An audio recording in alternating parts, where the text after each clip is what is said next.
I became famous overnight, and something else started wearing my name. If you want the truth, it started on a Thursday that should have meant absolutely nothing. That's the part that still bothers me now.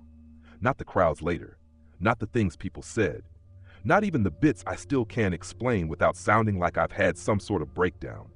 It's the fact that it began in such a boring, humiliating, painfully ordinary way that I nearly laugh when I think about it. Nearly. I'd just come out of a meeting near Millennium Square in Leeds in one of those glass-fronted office buildings that look posh enough from outside until you get in and realize they all smell faintly of carpet cleaner and burnt coffee. It had been raining since mid-afternoon, the kind of thin November rain that never seems dramatic enough to count as weather, but still finds its way into your socks. By the time I stepped back onto the pavement, my guitar case felt heavier than it should have done, and my left shoulder was killing me. The meeting had gone exactly the way those meetings always go when you are 32, skint, and still stupid enough to tell people you make music for a living. They liked my writing, they liked my voice, they liked my authenticity, which is apparently a very nice professional word for not being commercially useful. The woman from the label had said I had something real. The bloke beside her had said the market was difficult. Then they both looked at me with the sort of careful pity usually reserved for injured dogs in GCSE drama performances. I nodded, thanked them for their time, shook hands like I was in an office job already, and left before I could say anything pathetic. I honestly thought that was it for me. Not in a dramatic way. I didn't mean I was going to walk into the canal or anything like that. I just meant the music was done. Finished. Properly. I'd had my 10 years of dragging amps up narrow stairs, of posting clips nobody watched, of telling my mom I was building something, of working weekend shifts and pretending they were temporary. I had already more or less decided I was going to take a data job in Bradford. My cousin knew somebody. It was stable. It came with a pension. I remember standing under the overhang outside that building, listening to buses pushing through rainwater, and thinking that was probably how dreams ended in real life.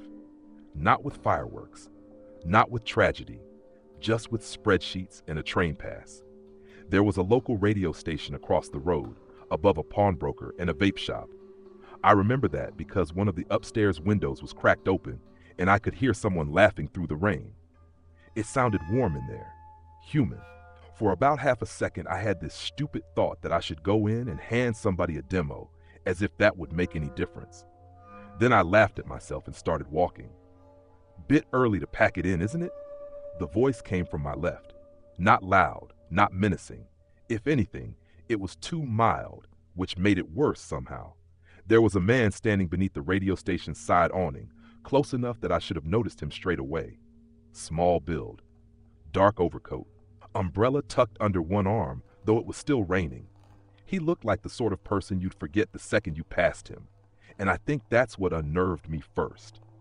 Even before he opened his mouth again, there was something about him that felt edited down, like a person someone had drawn from memory and got mostly right, apart from the important bits. "Sorry?" I said. He tilted his head, not smiling exactly. "You've just decided to give it all up." "I only meant it seems a shame." Now, if I'd had any sense at all, I'd have walked. I know that. But there are certain kinds of bad days where someone saying the exact thing already circling your head can stop you dead. It wasn't even fear at first. It was irritation. That hot, embarrassed sort of annoyance you get when you think a stranger has overheard too much. "You from the label?" I asked. "No," he said. "I wouldn't waste your time with that lot." That should have sounded amusing. It didn't. There was no warmth in it, no shared joke. He said it as if he was discussing a broken appliance. He glanced at the guitar case on my shoulder, then back at me. His eyes were the first thing that made my stomach turn. I can't dress that up in nicer language. They weren't glowing or black or anything ridiculous. They were brown, ordinary brown.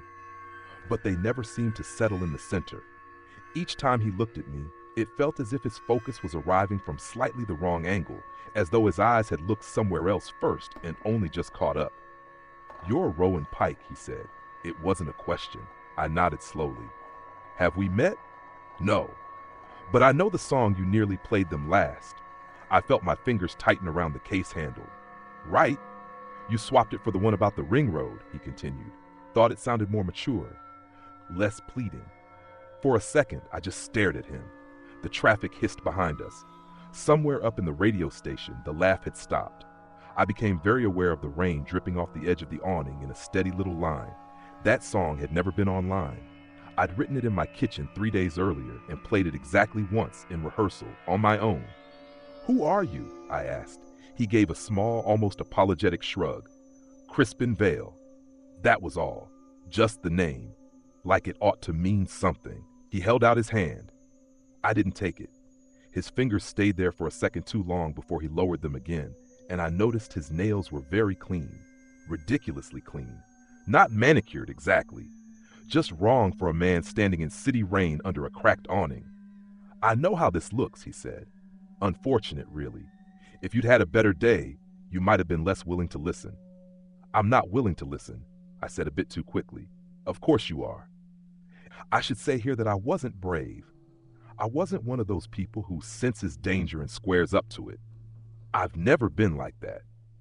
I'm the sort who double-checks the back door, who keeps the landing light on in unfamiliar houses, who once paid for a taxi home instead of walking 10 minutes through Hyde Park because I'd convinced myself someone was following me. So when I tell you I stayed, it wasn't courage. It was the opposite, really. It was that horrible mix of curiosity and desperation that makes you ignore your own instincts because you're scared this might be your last chance at something. Crispin reached into his coat and pulled out a folded document inside a clear plastic sleeve. No briefcase, no folder, just that one sheet, dry despite the weather. He handed it to me, and I took it before I properly decided to. Representation agreement, he said, short term, discreet, effective. The paper was warmer than my hand.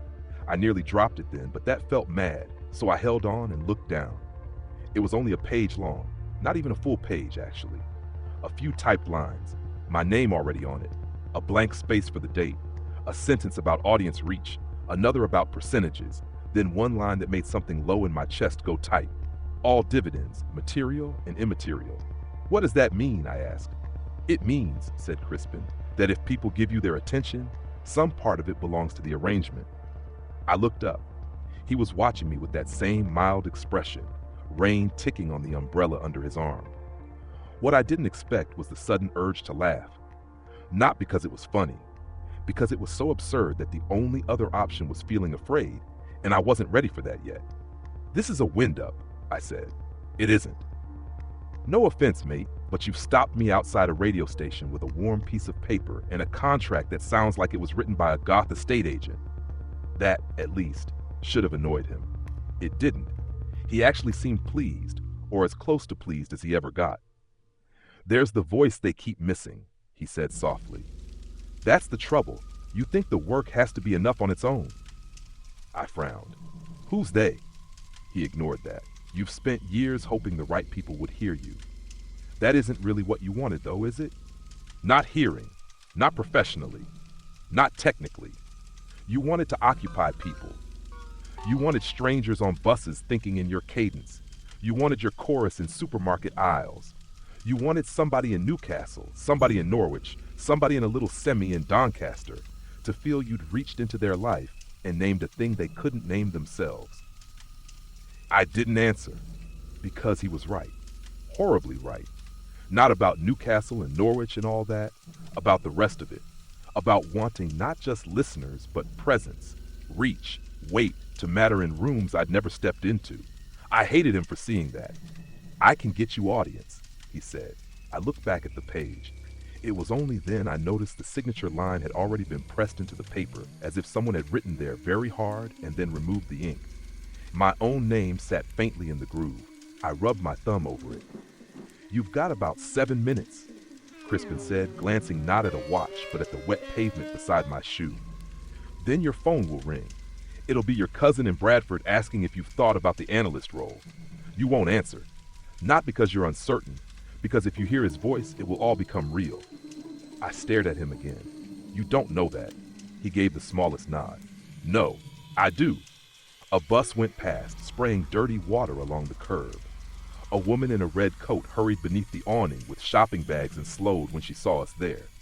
She looked from me to Crispin, and all at once her face changed. Not dramatically, just enough. Her mouth tightened. Her eyes widened in that instantly recognizable British way of wanting absolutely nothing to do with the situation. Then she backed away from the awning and stepped into the rain rather than pass between us. That should have been enough. That should have been the moment I handed him the paper back and left. Instead, I said, "Suppose I sign it. What happens?" Crispin's eyes seemed for just a second to shift somewhere behind me before returning. "Tomorrow," he said, "someone who has never heard your name will speak it as if they've known it for years. And even then, even with the cold starting to creep through my coat and the woman in red vanishing into the rain and my own pulse beginning to misbehave, the worst part was this. I believed him. Not fully, not sensibly, but enough. Enough to stay, enough to listen, enough for the evening to begin. I wish I could tell you I walked away after that. I didn't. And the worst part is, even now, I can't pretend I was tricked. I wasn't hypnotized. I wasn't threatened. I wasn't cornered. I stood there in the rain with that stupid warm piece of paper in my hand, fully aware that something about the whole situation was wrong. And I stayed anyway. Because part of me, some quiet, ugly, desperate part, wanted him to be telling the truth. "I've got a mate," I said, buying myself time more than anything else. "He's training to be a solicitor. If this is real, I can call him, yeah? Just run it past him." Crispin didn't answer straight away. He tilted his head again, like he was listening to something just behind his own thoughts. That same faint misalignment in his eyes made it look as though he was checking two places at once. "You can call him," he said eventually. "It won't help, but you can call him." That should have annoyed me. It didn't. It just made my stomach feel heavier. I stepped a bit further under the awning, away from the drip of rain, and pulled my phone out. My hands were colder than I'd realized. They shook a bit when I scrolled to Jamie's name. I hesitated for a second, thumb hovering over the call button. This was ridiculous. I knew it was. Some stranger in a coat offering me a miracle outside a radio station? It was the sort of thing you'd laugh about later down the pub. But then I thought about the meeting I just walked out of, about the look on their faces, about the quiet certainty that this was it, that I'd run out of chances. I pressed call. Jamie picked up on the second ring, already mid-sentence. "Rowan, mate, I'm just heading into." "I need a favor," I cut in. "Quick one, legal-ish." There was a pause. Papers rustled on his end. "You all right?" Yeah, I'm fine. Just someone's offered me something. Contract thing. I'll read it to you." I could feel Crispin watching me, not impatient, not interested, just present, like he'd already heard the conversation before it started. "Go on then," Jamie said. "Make it quick." I read it out loud, word for word. It didn't take long. That was part of what made it so strange. A proper contract should have been pages, clauses, definitions. This was barely anything. When I finished, there was a silence on the line. Then Jamie let out a low breath. "Right? That bad? It's not normal," he said carefully. "It's incredibly vague. No company details, no proper jurisdiction, no breakdown of what immaterial dividends actually means. That line alone, Rowan, that's dodgy." I glanced at Crispin. He hadn't moved. "So it's illegal?" I asked. "No," Jamie said, and that made my heart sink in a way I didn't expect. "That's the thing. It's not obviously illegal. It's just wrong. It's written like it's trying to avoid being pinned down." "That doesn't help," he said. "Look, who's offering this?" I opened my mouth, but Crispin spoke before I could. "Tell him it doesn't matter," he said quietly. I felt something tighten in my chest. "It's just some manager," I said into the phone. "Independent, I think." Jamie exhaled sharply. "Right. No, Rowan, listen to me.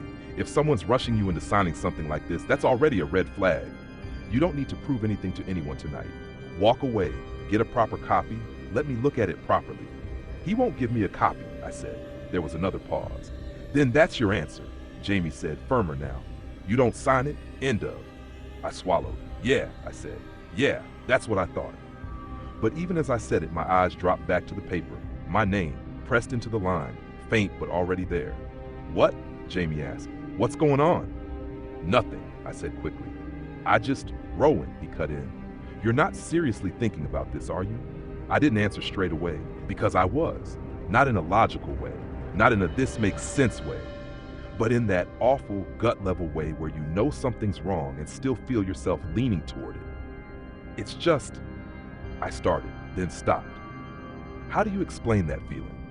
That sense that everything you've been working toward for years is suddenly right there in front of you, within reach, and all you have to do is ignore the one voice telling you not to touch it.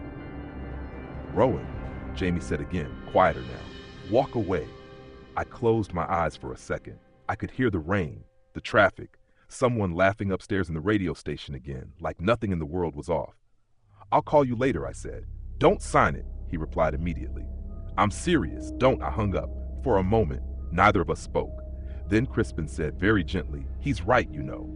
I looked up at him, confused. What? You shouldn't sign things you don't understand, he said. It's a sensible principle. Then why are you? Because you already understand enough. That made something in me snap just slightly. No, I don't, I said. I don't understand any of this. You turn up out of nowhere, you know things you shouldn't, you hand me this thing, and expect me to just go along with it? Why me? Crispin didn't flinch. Didn't react at all, really. You were available, he said. That was it. Not talented, not special, not chosen, available. I let out a short, bitter laugh. Brilliant. You've spent a long time waiting to be noticed, he continued, as if I hadn't spoken. That creates a certain openness, a willingness to accept outcomes you might otherwise question. Or stupidity, I muttered. He gave a small shrug. Those two things are often confused. I stared at him, and for the first time since he'd stopped me, I felt something sharper than unease, fear. Not because he threatened me, because he hadn't, because he was speaking like none of this required convincing, like my decision was already made and we were just going through the motions of it. Say I don't sign, I said slowly. What happens? Nothing, he replied. Too quickly, too cleanly. I frowned. Nothing? You go home, he said. You take the job in Bradford. You become very good at it in time. You stop writing songs mostly. Occasionally you think about them, but less each year. You have a life. It isn't unpleasant. There was something about the way he said it that made my chest tighten. Not threatening, not cruel, just final. And if I do sign? I asked. Crispin's eyes settled on me properly for the first time. You won't be overlooked, he said. A car alarm chirped somewhere down the street.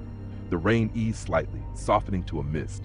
For a few seconds, everything felt completely normal again, like nothing would happen. Like this was just some strange conversation I'd laugh about later. I looked down at the paper one more time. My name was still there, faint in the line, waiting. What I didn't expect, I said quietly, more to myself than him, was that I'd even be considering it. Crispin didn't reply. He didn't need to, because even then, I think he knew what I was going to do next. And if I'm being honest, so did I. I didn't sign it straight away. That's the part I keep coming back to, as if it somehow makes a difference. I stood there for a long time, longer than I realized, just staring at the page while the rain softened to that gray, floating drizzle that hangs in the air rather than falls. People passed behind me, cutting across the square, coats pulled tight, heads down. A couple of them glanced our way, then looked again, quickly, and then just kept walking, a bit faster than before. At the time, I told myself it was because we looked odd. Two blokes standing toothed under a broken awning, not talking, not moving. That was normal. That made sense. What didn't make sense was how quiet everything had become. Not silent, just wrong.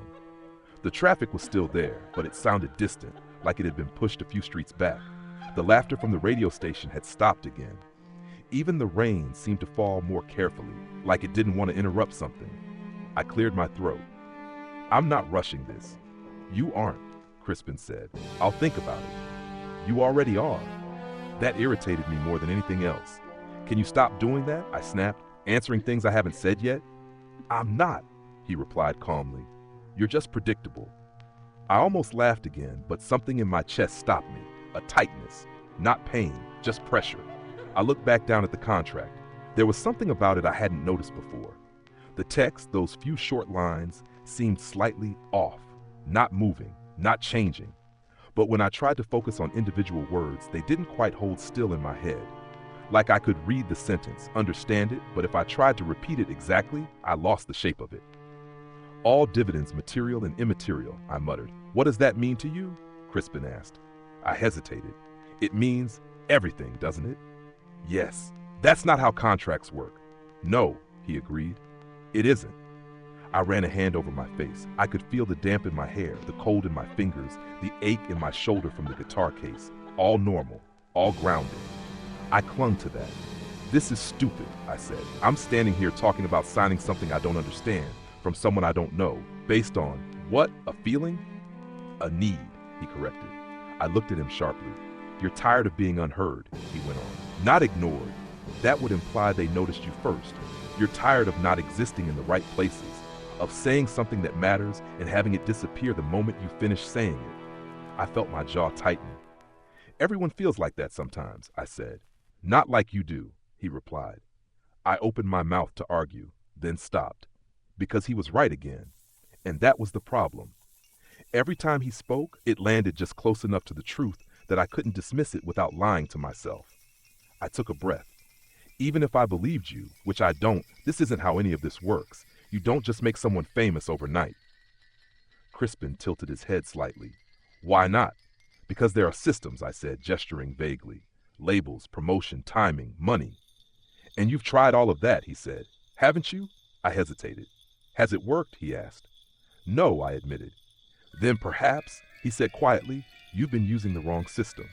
Something shifted then, not outside, inside. It was small, barely noticeable, but it felt like a step taken without moving, like I crossed something without realizing it. I didn't like that. I tightened my grip on the paper. You still haven't explained what you actually do. I arrange things, he said. That's not an answer. It's the only one that matters. I shook my head. No, it isn't. You want me to sign this. You tell me exactly what happens. Properly. For the first time, he seemed to consider that. Then he said, tomorrow morning, your work will be everywhere. That's not an explanation. You won't have to ask for attention again. That's still not. They will come to you. I froze. The way he said that. Not excited, not proud, just certain. They? I asked. Crispin's eyes flicked just for a second toward the street behind me. Anyone who listens, he said. I turned instinctively, following his glance. The pavement was busier now. People crossing, phones out, conversations half heard as they passed. Normal, completely normal. Except there was a man standing near the crossing. Mid-30s maybe, gray hoodie, hands in his pockets. Nothing unusual about him at all, except he wasn't moving. Everyone else flowed around him, but he stayed exactly where he was, head slightly tilted, looking in our direction. Not at me, at Crispin, or maybe through him. I squinted, trying to get a better look, and then the man smiled. Not wide, not exaggerated, just enough, but it didn't reach his eyes. I felt a cold flicker in my stomach. Do you know him? I asked, still looking. No, Crispin said. Then why is he staring? He isn't, Crispin replied. I turned back to him. He is. No, he said again, softer this time. He isn't. That didn't make sense. I looked back again. The man was gone. Not walking away, not blending into the crowd. Just gone. I blinked, scanning the pavement. Nothing. Just people passing, umbrellas, bags, the usual evening rush. You saw him, I said more sharply than I meant to. I saw someone, Crispin said. And nothing. That wasn't true. I could feel it wasn't true. Something about that moment, about the way the man had looked at us, the way he disappeared, it didn't sit right. It didn't fit into the rest of the day. My chest tightened again.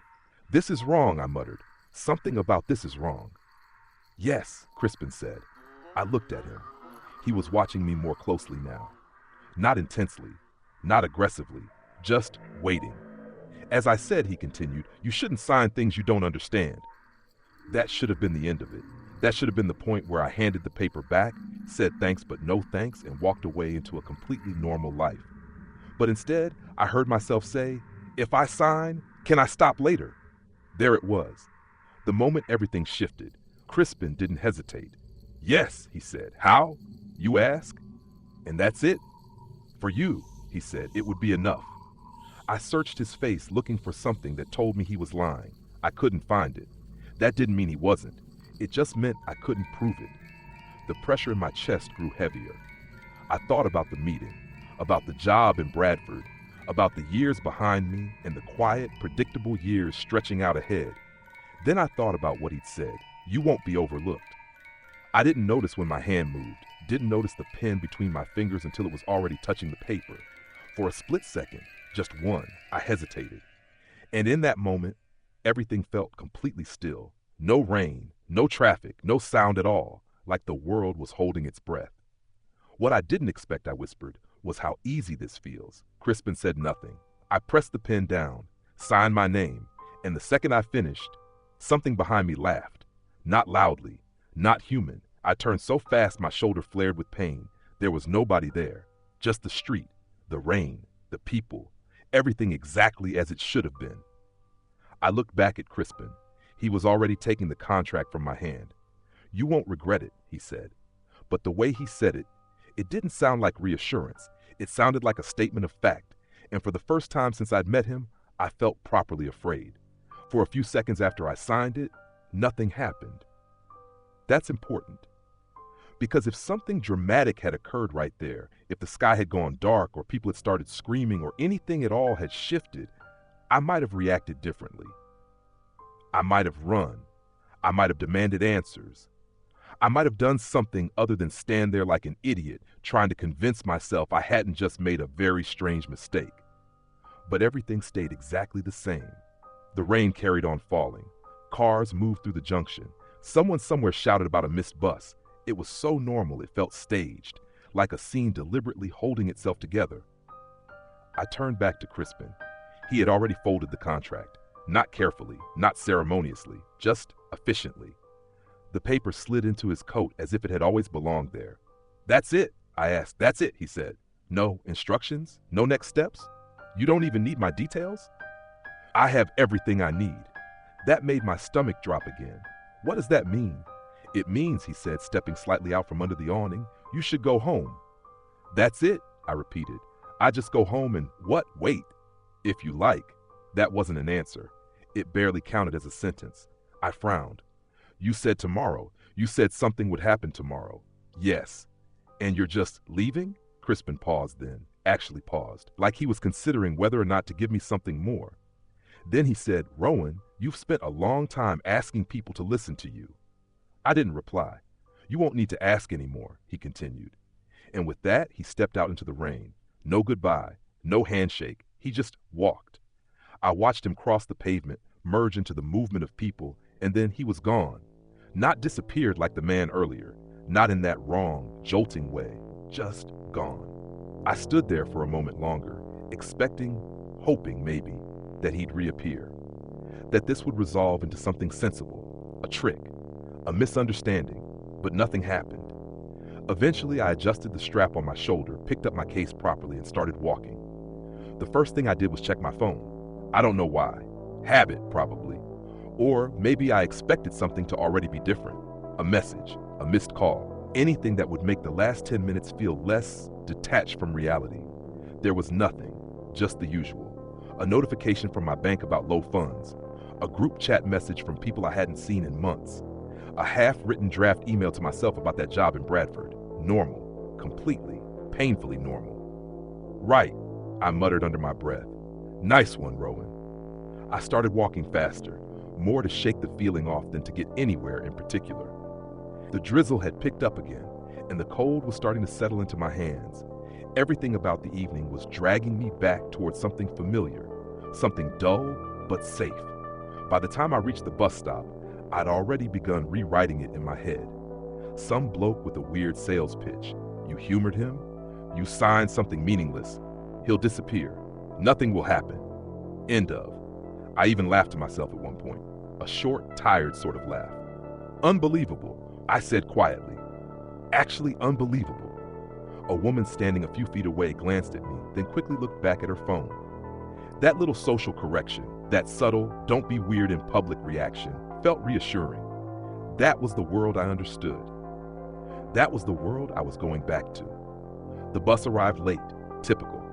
I got on, tapped my card, and moved toward the back, settling into a seat by the window. The glass was fogged slightly from the warmth inside, and I wiped a patch clear with my sleeve, watching the city smear past in streaks of wet light. I remember thinking, properly thinking, that everything was fine, that nothing would happen, that I'd wake up the next morning, feel embarrassed about the whole thing, maybe tell Jamie about it over a pint, and that would be that.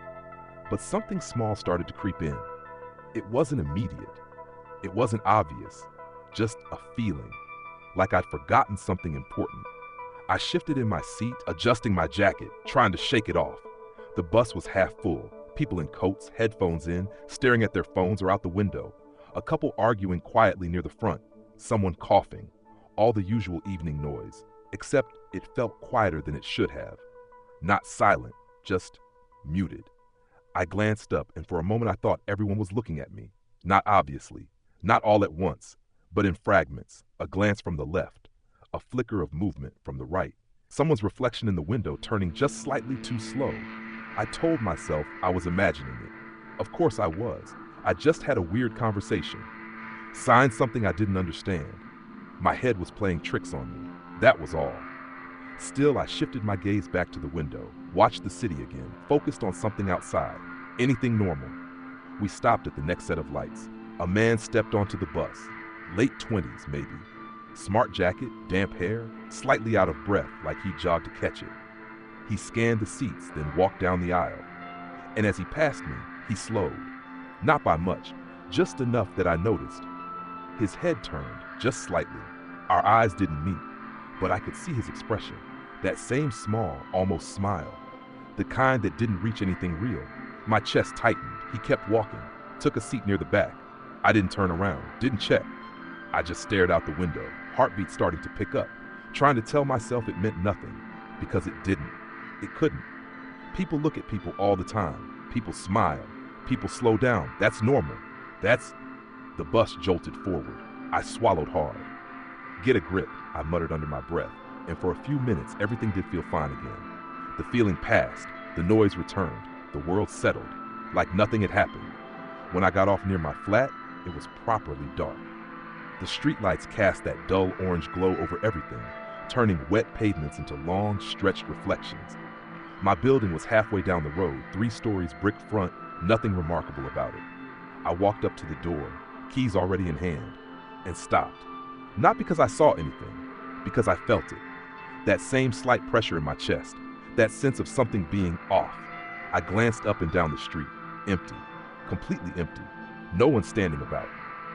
No cars idling, no movement, just the quiet hum of distant traffic. I let out a breath, shook my head, and stepped inside. The hallway smelled faintly of damp and old paint, normal, familiar, safe. I locked the door behind me and headed up the stairs, each step creaking in the same place as it always had. By the time I reached my flat, the feeling had faded again.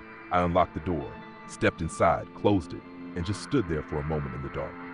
Listening. Nothing. No sounds. No movement. Just the low hum of the fridge in the next room. I flicked the light on. Everything was exactly where I'd left it. Guitar by the wall. Mugs on the side. Jacket over the chair. Normal. Completely normal. I let out a long breath. See, I said quietly to myself. Nothing.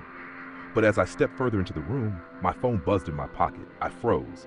Slowly, I pulled it out. One notification, YouTube. I frowned. I hadn't uploaded anything. Hadn't posted in weeks. I tapped it, and my stomach dropped, because the notification didn't make sense.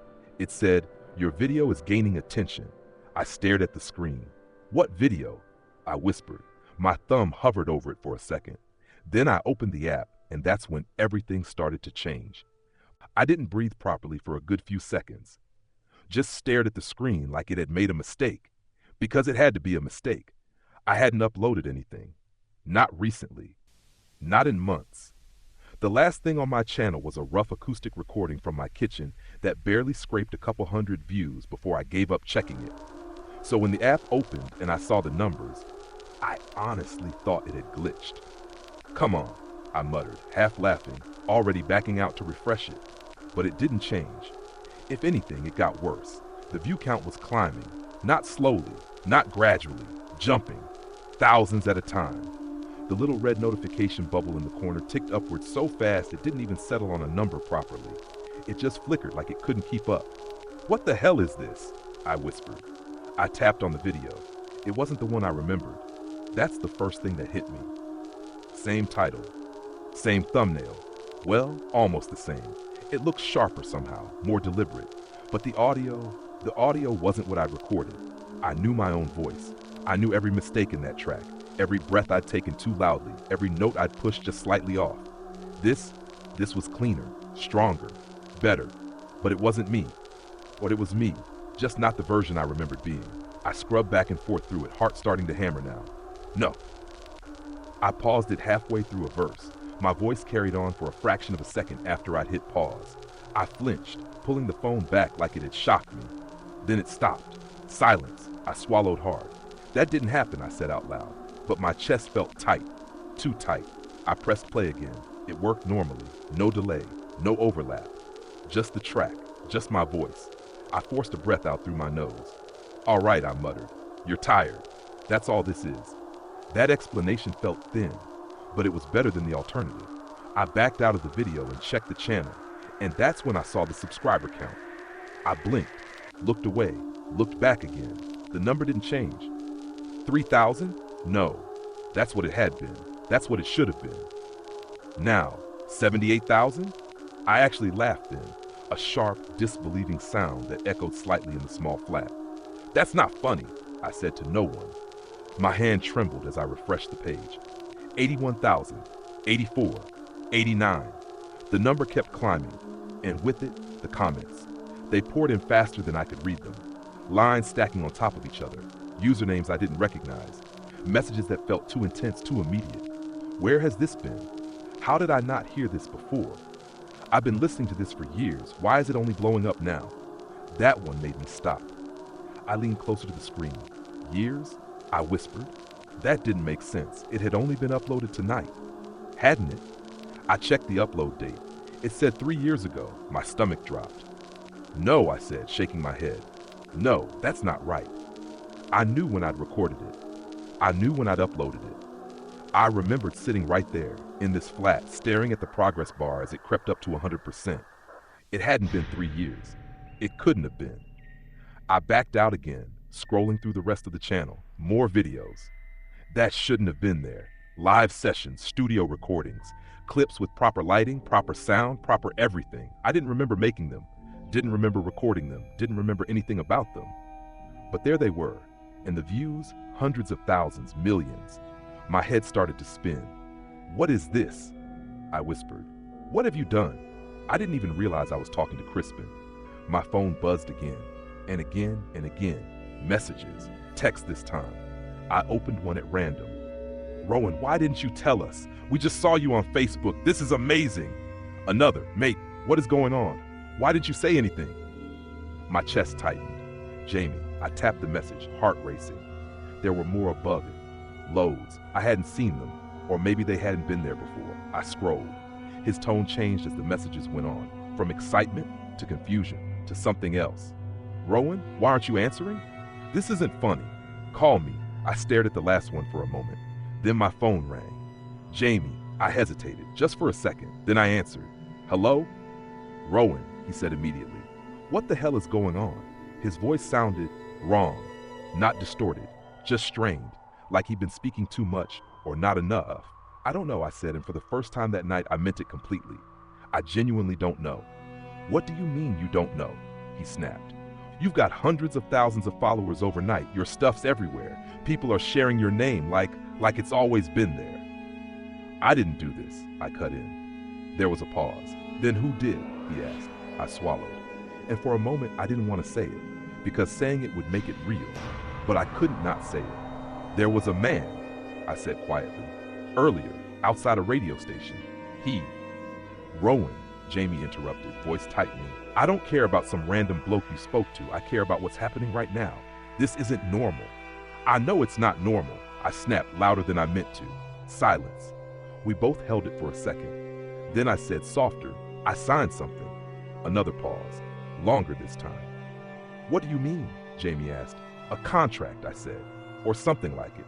I don't know. It was short. Too short. You were right. You said it was wrong. Yeah, he said slowly. I did. And I signed it anyway. The line went very quiet. I could hear him breathing. Then, that was stupid, he said. Not harsh, not angry, just flat. I nodded even though he couldn't see it. Yeah, I said. I know. There was a faint sound on his end, a shift like he turned his head. Jamie, I said. Yeah, he replied, but his voice had changed slightly. Are you all right? Fine, he said, just thinking. Another pause. Then he said very quietly, what did it say exactly? My stomach tightened. I told you already, I said. It was vague. About profits. About attention, I think. He said, what did it say? He repeated. Something in his tone made my skin prickle. I frowned. Why? Just tell me. I hesitated, then repeated the line. All dividends, material and immaterial, I said. That's the part you didn't like. Silence. Longer this time. Too long. Jamie? He didn't answer straight away. When he did, his voice sounded distant, like he was speaking from further away than before. That's not right, he said. What do you mean? That's not what you said earlier. My chest tightened. Yes, it is. No, he said, it isn't. I frowned, confusion creeping in. I literally read it to you. You read something, he replied, but it wasn't that. A cold feeling spread through my stomach. That doesn't make any sense. No, he said again, and then very quietly, it doesn't. There was another sound on his end, soft, wet, like something shifting. Jamie? I said, sharper now. Yeah, he replied, but it wasn't quite his voice anymore. Still him, still recognizable, but something underneath it had changed, like there was something else sitting behind the words, listening, waiting. Say that line again, he said. I froze. I'm not doing that. Rowan, he said, a little more urgently now, just say it again. No, say it. Why? I snapped. Because I need to hear it. That was it. That was the moment something in me finally snapped into place. Not understanding. Not clarity, just fear. Proper fear. The kind that doesn't come from what you see, but from what you suddenly realize. I took a step back, away from nothing in particular. No, I said, quieter now. I'm not saying anything else. Silence. Then, Rowan, he said, and this time there were two voices, perfectly aligned, saying my name at the same time. I didn't reply. I ended the call. My hands were shaking now, not slightly, properly. I stared at the phone, at the screen, at the notifications still climbing, at the name still spreading. And for the first time since I'd signed that contract, I understood something. Not everything, not even close, but enough. This wasn't just success. This wasn't just attention. This wasn't even just wrong. This was something else entirely. Something I hadn't just accepted, something I'd let in. And whatever it was, it had already started spreading. I didn't sleep. I tried. At one point, I even lay down on the sofa with the lights off, telling myself I needed to shut my eyes just for an hour, just long enough to reset whatever this was. But every time I got close, my mind dragged me back to that moment on the phone. Say it again. Rowan. Those two voices, perfectly in sync. I kept checking my call history like that would prove it hadn't happened. Like maybe I'd imagined it, or misheard, or... No, I hadn't. By 2:30 in the morning, I'd given up pretending otherwise. I put the kettle on, made tea I didn't drink, and sat at the edge of the sofa with my phone in my hand, refreshing the same 3 apps over and over again. The numbers kept rising, subscribers, views, mentions. Every time I looked away and back again, it was worse. It didn't even feel like growth. It felt like something was piling up. And the comments, I stopped reading them after a while. Not because they were negative, because they weren't. They were too positive, too intense. People talking about my songs like they'd lived with them for years, like they'd grown up with them, like they belonged to them. You've always been there. I don't know how I didn't see you before. You're exactly what I needed. That last one kept coming up, over and over again. Exactly what I needed. Exactly. Exactly. Exactly. I turned my phone face down on the table. I'm going out. I said out loud. No one answered. Of course no one answered. But I needed to say it anyway. By the time I stepped outside, the sky was starting to lighten. That dull, gray-blue early morning where everything looks flat and tired. The street was quiet, just the occasional car passing through. The distant rumble of buses starting up. Normal. Still normal. I locked the door behind me and headed down the road, hands in my pockets, hood up. I didn't have a plan. I just knew I couldn't stay in that flat any longer. Every wall in there felt like it was leaning in. I checked my phone again as I walked. Another message from Mum. Another from someone I barely remembered from uni. Another from Jamie. I didn't open that one. I couldn't. Not yet. Instead, I searched for the first thing that came to mind. The radio station. The one above the pawn shop. I don't know why I thought of it. Maybe because that's where it had started. Maybe because I wanted to prove something to myself. That it had all been real. that Crispin had been real. Or maybe I just needed to go back to the last place things had still made some kind of sense. The shop shutters were halfway up when I got there. The pawn shop looked exactly the same. Same dull lighting, same cluttered window display. But the door was closed, and there was a printed notice taped to the inside of the glass. Closed until further notice. No explanation, no date, nothing. I frowned and looked up at the radio station window. Still open, still cracked just slightly. But there was no sound coming from inside, no voices, no music, nothing at all. That felt wrong. I stood there for a moment, staring up, half expecting someone to appear in the glass. A silhouette, a movement, anything. Nothing came, just that same stillness, that same quiet. I took a step back, then another. Right, I muttered. Brilliant. I turned away and started walking again, faster this time. I needed someone, not online, not through a screen. Someone real, someone who hadn't. I stopped. Nina. The name came to me so suddenly it felt like it had been placed there. I frowned, trying to remember. She'd said something at the venue, backstage, hadn't she? Except, no, that hadn't happened yet. I hadn't played a show. I hadn't met any staff. I froze in the middle of the pavement. My heart started pounding. That's not right, I whispered. I knew that name. I knew it clearly. Her face, sharp features, tied back hair, that slightly tired expression like she'd seen enough nonsense in her life to not be impressed by any more of it. I could picture her, perfectly, but I hadn't met her. Not yet. Not ever. A cold rush spread through me. No, I said, shaking my head. No, that's... My phone buzzed in my hand. I flinched, then looked down. A new notification. Event confirmed, Sheffield Theater tonight. I stared at it. What? I tapped it open. Details filled the screen, a full gig listing, my name at the top, support acts, venue info, ticket status sold out. My stomach dropped. That's not possible, I whispered. I hadn't booked anything. No one had contacted me. No emails, no calls, nothing. And yet, there it was. Public, real, already happening. I scrolled further. Photos, promotional images. One of them, my breath caught. It was me, on stage, holding a guitar, lights behind me, crowd in front. I didn't remember it. Didn't remember that moment. Didn't remember that night. But it looked real. Too real. I stared at it for a long second. Then, something moved behind me. I turned sharply. There was a man standing a few feet away. I hadn't heard him approach. He wasn't doing anything strange, just standing there, looking at me. Same age as me, roughly. Dark jacket, neutral expression. Except, no, not neutral. That almost smile again, that same one. My chest tightened. All right, he said. His voice was normal, completely normal, too normal. Yeah, I replied quickly. Yeah, I'm fine. He nodded, but didn't move, didn't leave, just stood there, looking at me, waiting. For what? I snapped before I could stop myself. His smile widened slightly, not enough to be obvious, just enough. For you, he said. The words hit harder than they should have. I took a step back. What do you mean?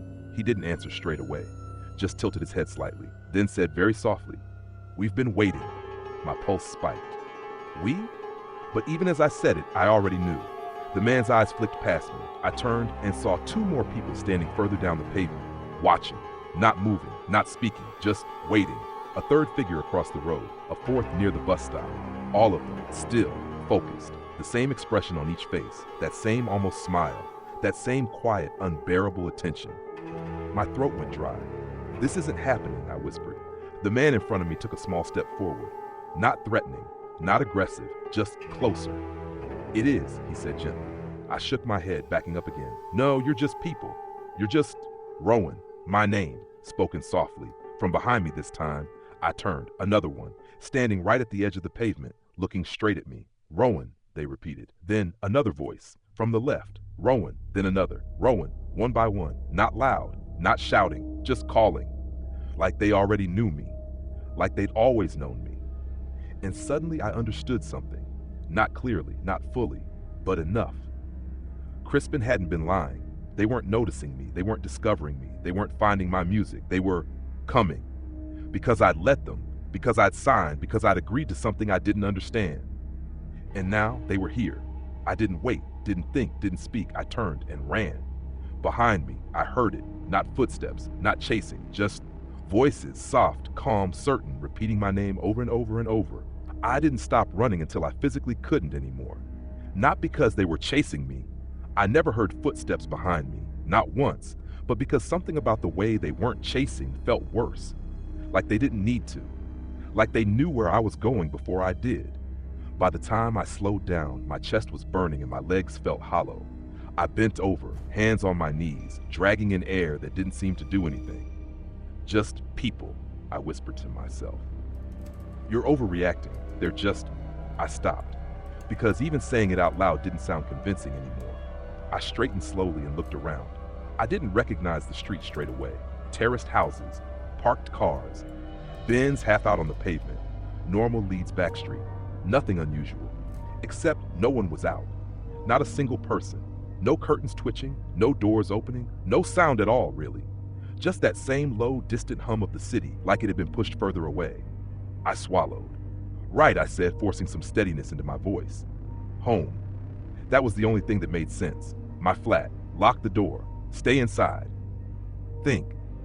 I checked my phone as I started walking again, slower this time. Still climbing. Everything was still climbing. Subscribers, well into 6 figures now. Messages piling up faster than I could scroll. Missed calls, dozens of them. Most from numbers I didn't recognize. A few from people I did. Mum, Jamie, an old bandmate, a girl I hadn't spoken to in years. All of them, trying to reach me. I opened Mum's messages first. Big mistake. Rowan, please answer your phone. We saw you online. Why didn't you tell us? Your dad says this is incredible, but I don't understand how this has happened so quickly. Then Rowan? Someone just knocked on the door asking about you. My chest tightened. I scrolled. They said they were a fan. How did they know where we live? I stopped walking. Cold spread through my arms. No, I whispered. Another message. Rowan, I don't like this. And then nothing. No follow-up, no explanation, just silence. My hand started shaking again. I backed out of the conversation and stared at the screen. Then, without thinking, I tapped Jamie's message thread. There were more than before, a lot more, and they didn't read like him anymore. At first, they had, confused, frustrated, trying to make sense of things, but further down, they changed. The sentences got shorter, repetitive, like something was interrupting him. Rowan, call me. Call me now. You need to. I felt my throat tighten. The last message had been sent only a minute ago. Where are you? I locked the phone, shoved it back into my pocket. No, I said again, firmer this time. No more of that. Because every time I looked at it, it got worse. Every time I checked, something else had shifted. Something else had changed. I needed to get somewhere safe. By the time I reached Burley Road, the sky had brightened properly. Morning traffic had started up, cars passing, people walking. A bloke unlocking a shop front further down the street. Normal, finally.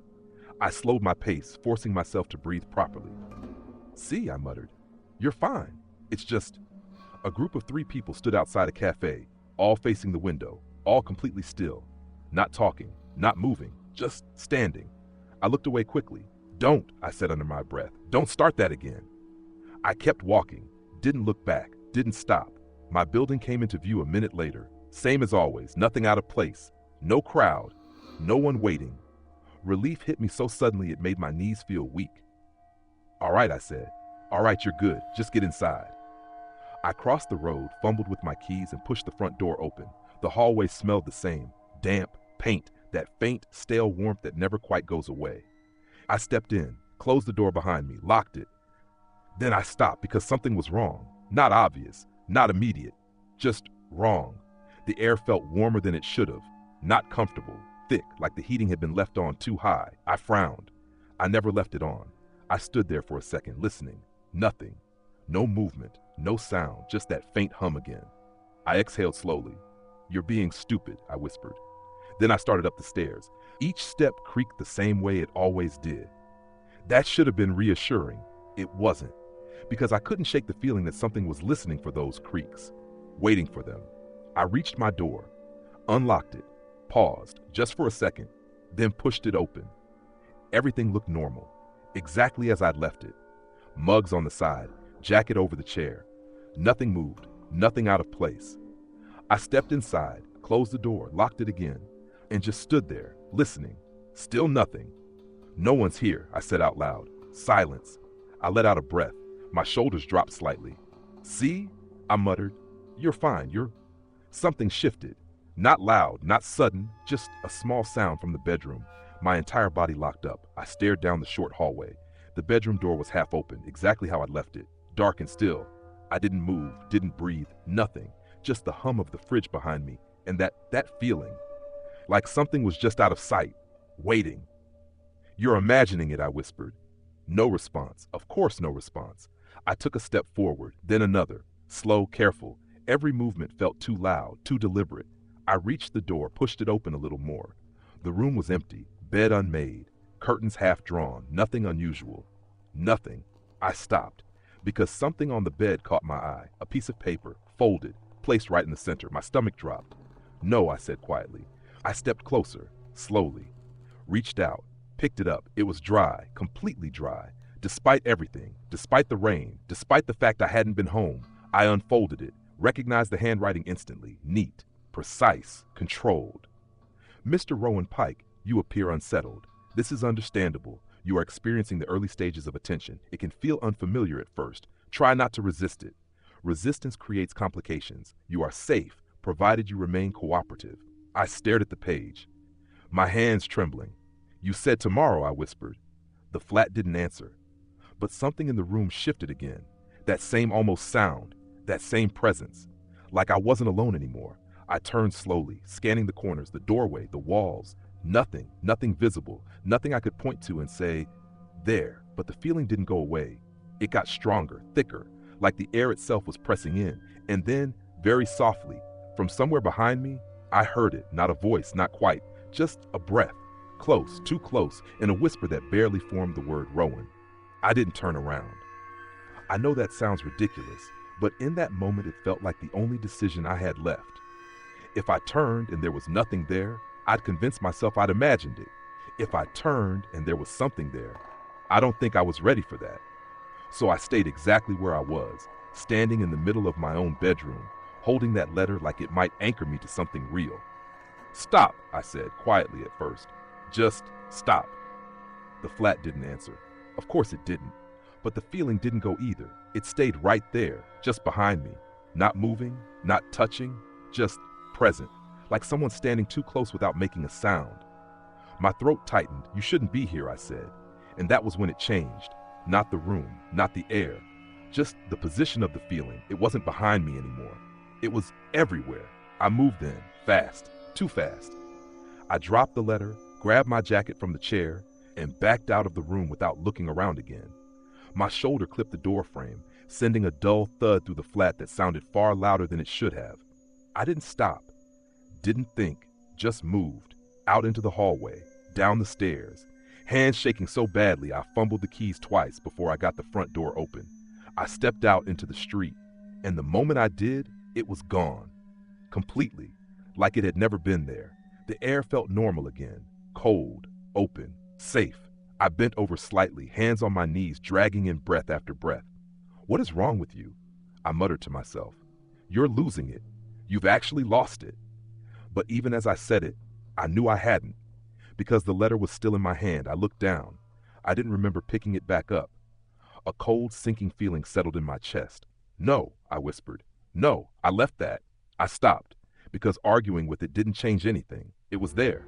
That was enough. I didn't go back inside. There was no chance of that. Not after that. Instead, I started walking again. Faster this time.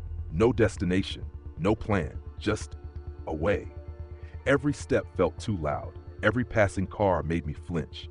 Every reflection in a shop window felt like something I shouldn't look at too closely. I kept my head down, hood up, trying not to draw attention, trying not to think about the fact that attention might not matter anymore. After 10 minutes, maybe 15, I slowed down. My breathing steadied. The street noise started to feel normal again. And then my phone buzzed. I froze, just for a second. Then I forced myself to take it out, another message. Unknown number. I stared at it for a long moment before opening it. "You shouldn't be on your own." My stomach dropped. I typed back without thinking. "Who is this?" The reply came almost instantly. "Someone who isn't them." That made my chest tighten. I looked up, scanning the street. People passing, cars moving. Nothing obviously wrong. But that didn't mean anything anymore. My phone buzzed again. "Don't go back to your flat." I swallowed. "I already left." A pause, longer this time. Then good. Another message. "You need to come somewhere safe." My fingers hovered over the screen. This was a bad idea. Obviously a bad idea. replying to random numbers, following instructions. After everything that had just happened, I shouldn't have engaged. But someone who isn't them, that line stuck. What if they're telling the truth? I muttered, and immediately hated myself for it. Still, I typed. Where? The response took longer, just long enough to make me consider walking away, turning the phone off, ignoring all of it. Then it came through. Crooks, end of school road, blue door. I stared at it. Crooks. That name again, same as before, same place I thought of earlier. Same person. Nina. A strange, hollow feeling opened up in my chest. This isn't coincidence, I whispered. I didn't know if that made it better or worse. The walk there felt longer than it should have, not because of the distance, because of everything else. Every time I passed someone, I felt it again.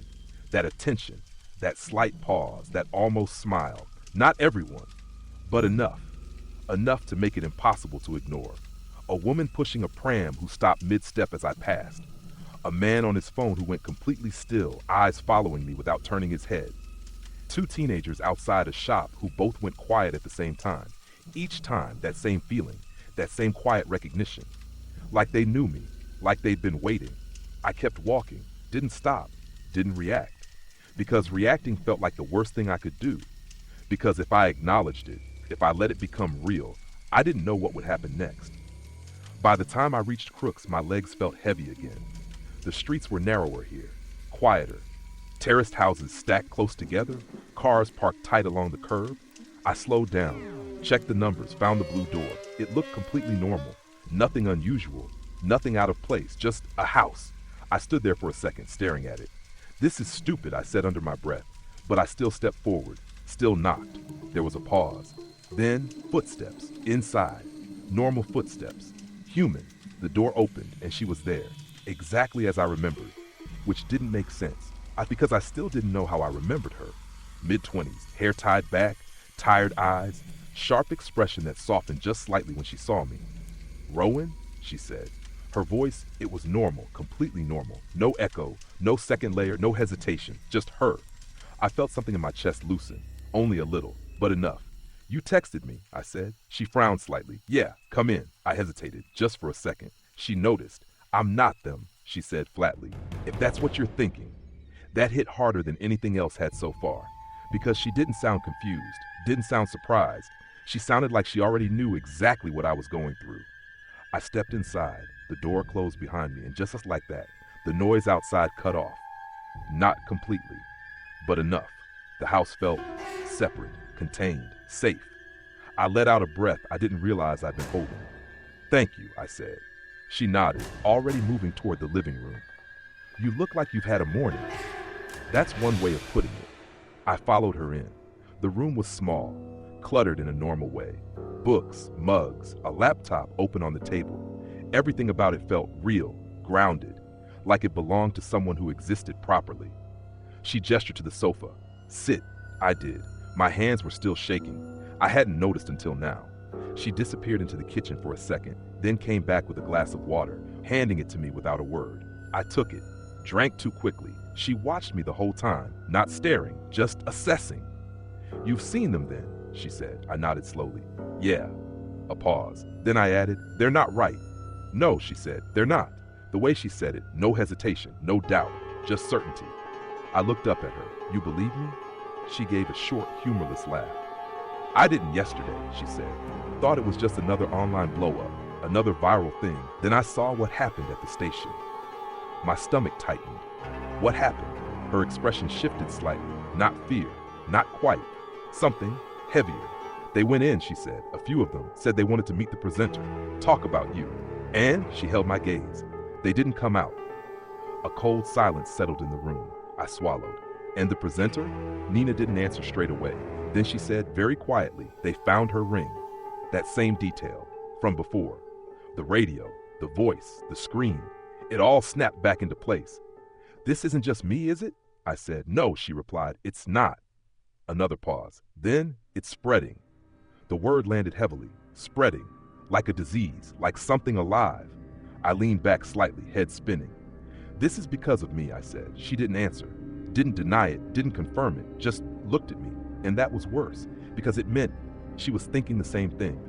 I stared down at the glass in my hands, water trembling slightly with I signed something, I said quietly. She nodded. I figured. I looked up. Yeah, she said. Things like this don't just happen. That word again. Things like this. Like she'd seen something similar before, or at least understood it in a way I didn't. What do I do? I asked. It came out smaller than I meant it to. Not desperate, just lost. For the first time since this started, she didn't answer straight away. Instead, she leaned back slightly, crossing her arms, thinking. Then she said, "You need to stay here." I blinked. What? Not forever, she added quickly. Just for now. You can't be out there on your own. I just got here, I said. I know, she cut in, but you saw them? You know what they're like. I did, and that was the problem, because part of me already knew. She was right. I looked toward the window, the street outside, quiet still, but not empty. Not really. I don't think they're going to stop, I said. Nina followed my gaze. No, she said, and then, almost to herself, I don't think they've even started. I didn't argue with her. Not properly. I opened my mouth like I was going to say something sensible, something that proved I still had control over any part of this, but nothing came out, because she was right, and I knew she was right. I can't stay here forever, I said eventually. You're not staying forever, Nina replied, already moving around the room, pulling the curtains tighter. You're staying until we understand what's happening. We already understand? I muttered. I signed something I shouldn't have, and now it's not just you, she cut in, sharper this time. That stopped me. I looked up at her. She met my gaze without hesitation. That's the part you need to get your head around, she said. Whatever this is, it's not contained. It's not just following you. It's moving through people. I swallowed. Yeah, I said quietly. I noticed. She nodded once like that was enough confirmation, then disappeared into the kitchen again. I sat there in the silence, staring at nothing. My brain felt slow, not empty, just overloaded. Too many things happening at once, none of them fitting together properly. Crispin, the contract, the numbers online, the people in the street. Jamie, that voice on the phone. I flinched slightly at the memory. No, I said under my breath. Don't go back to that. My phone buzzed again. I almost ignored it, almost. But I couldn't. I needed to know what was happening out there. Needed to know how bad it was getting. I picked it up slowly. Another message, unknown number. But this one, it wasn't the same as before. The formatting was different, neater, more deliberate. I opened it. Mr. Rowan Pike, my stomach dropped. I didn't need to read the rest, I already knew. Still, I read it anyway. You appear to be seeking reassurance. This is understandable. Early stages of exposure often result in disorientation, resistance, and misplaced fear. You are advised not to isolate yourself from the process. Doing so may result in unnecessary complications. You have already observed the effects of your agreement. These will continue to expand in accordance with demand. Please remain cooperative. Further instructions will be provided. My hands went cold. I stared at the screen, reading it again. Then again, the words didn't change, didn't blur, didn't shift. They just stayed. Solid, certain, like they weren't meant to be questioned. What is it? Nina asked from the doorway. I didn't answer straight away. Then I held the phone out to her. She stepped closer, took it, and read. Her expression didn't change much, but something in her posture shifted, tighter, more alert. Same person? She asked. I nodded. Same handwriting, I said. Same tone. It's him. She handed the phone back. Crispin, yeah, a pause. Then she said, he knows where you are. That hit harder than I expected. I looked around the room instinctively. The walls, the door, the windows. They already knew that, I said, though it sounded weaker out loud. They know everything, she replied. I let out a slow breath. Brilliant. I dropped the phone onto the table. For a second, neither of us spoke. Then I said, he said I could stop it. Nina looked at me. What? At the start, I said, before I signed. I asked him if I could get out later. He said yes. And you believed him? I didn't have anything else to go on, I snapped, a bit sharper than I meant to. She didn't react, just held my gaze. That's not an answer, she said. I exhaled slowly, running a hand through my hair. I know it's not, I muttered. Silence settled again, heavy this time. Then, what exactly did you sign? She asked. I hesitated, then repeated it as much as I could remember. The same lines, the same phrases, the same all dividends, material and immaterial, I finished. The moment the words left my mouth, something changed. Not outside, not in the room, inside, like a pressure shift. Subtle, but unmistakable. Nina felt it too. I could see it in the way her shoulders stiffened slightly. "Don't say that again," she said immediately. I blinked. "What?" "That line," she said. "Don't repeat it." "Why?" She didn't answer straight away. Instead, she glanced toward the window, then the door, then back at me. "Because it's not just words," she said quietly. A cold feeling spread through my chest. "What do you mean?" "I mean," she said slowly, "I think it's part of whatever you agreed to." "That doesn't make any sense."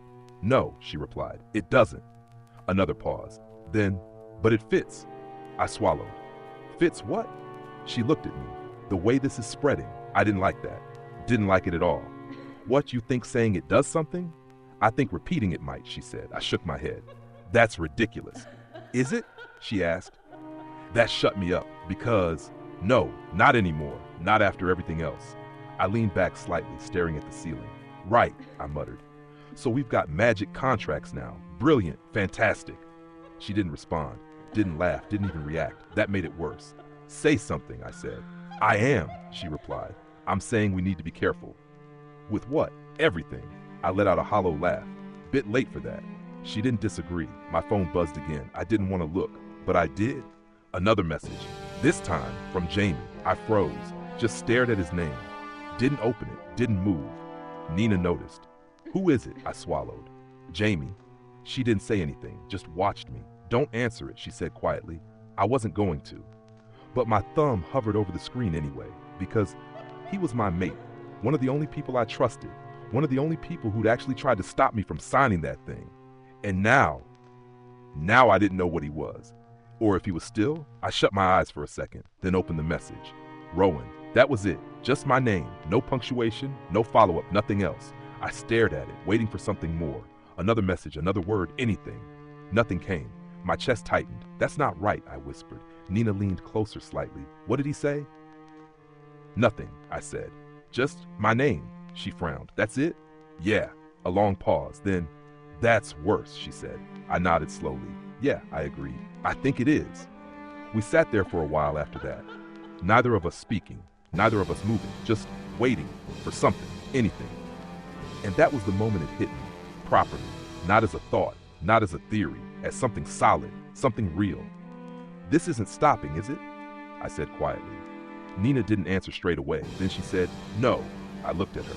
"Then what happens next?" She held my gaze, and for the first time since I'd met her, she looked unsure. "I think," she said slowly, "it gets bigger." A cold silence settled over the room, and deep down, I knew she was right. I didn't plan to leave that morning. Not properly. If you'd asked me 10 minutes before I walked out of Nina's house, I would have said I was staying put, keeping my head down, letting things settle if they even could.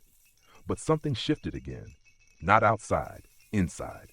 That same feeling I'd had in the flat, like I was being located, not watched, not followed, just known. It started as a pressure behind my eyes, then a tightness in my chest, then a thought that didn't feel like mine. "They'll come here next."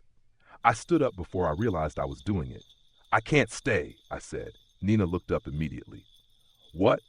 "I can't stay here," I repeated, already moving toward the door. "They'll find me, if they haven't already." She stood as well, frowning. "Rowan, you don't know that." "I do," I cut in. I didn't know how I knew. That was the problem. But it felt certain. More certain than anything else I'd felt since this started. "They're not searching," I said, grabbing my jackets, "as they're waiting. There's a difference." "For what?" she asked. I hesitated, then said it. "For me to stop moving." Silence hung in the room. Heavy, uncomfortable. Nina stepped closer. "Where are you going?" "I don't know yet," I admitted. "Somewhere busier. Somewhere I can disappear a bit." She gave a short, disbelieving laugh. "You've got half the internet talking about you and you think you can just disappear?" "I have to try." That was the only answer I had, because staying didn't feel like an option anymore. Not for me, and definitely not for her. "I'm not dragging you into this," I added, quieter now. Her expression shifted slightly. Not offended, just resigned. "You didn't drag me into it," she said. "It was already here." I didn't reply, because that might have been true, and that made it worse.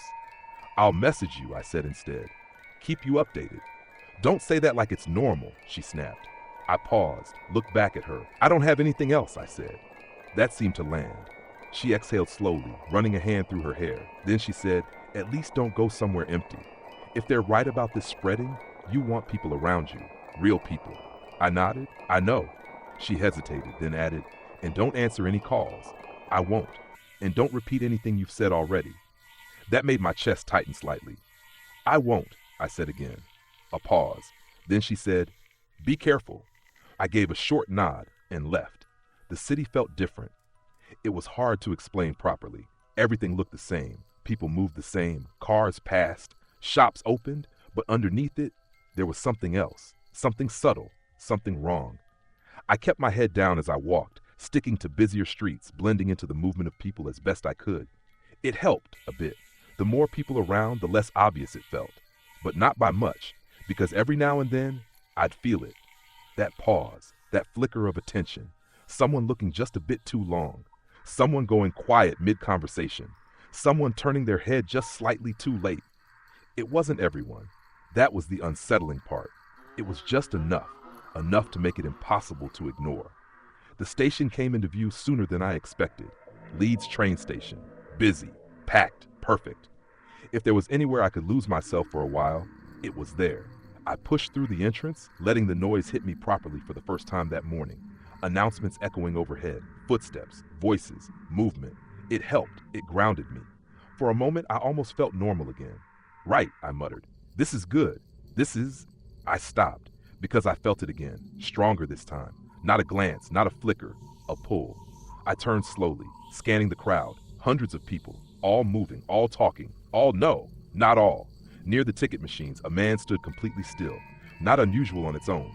Except he wasn't looking at the machines. He was looking at me, and he wasn't alone, a woman beside him, still, watching. A third figure near the entrance, same expression, same stillness. My chest tightened. No, I whispered, not here as well. A voice crackled overhead. The 10:12 service to London King's Cross is now boarding. London, the word landed heavily. Distance, crowds, more people, more noise, more space. Without thinking, I moved. Fast, through the barriers, onto the platform. I didn't even check the ticket properly.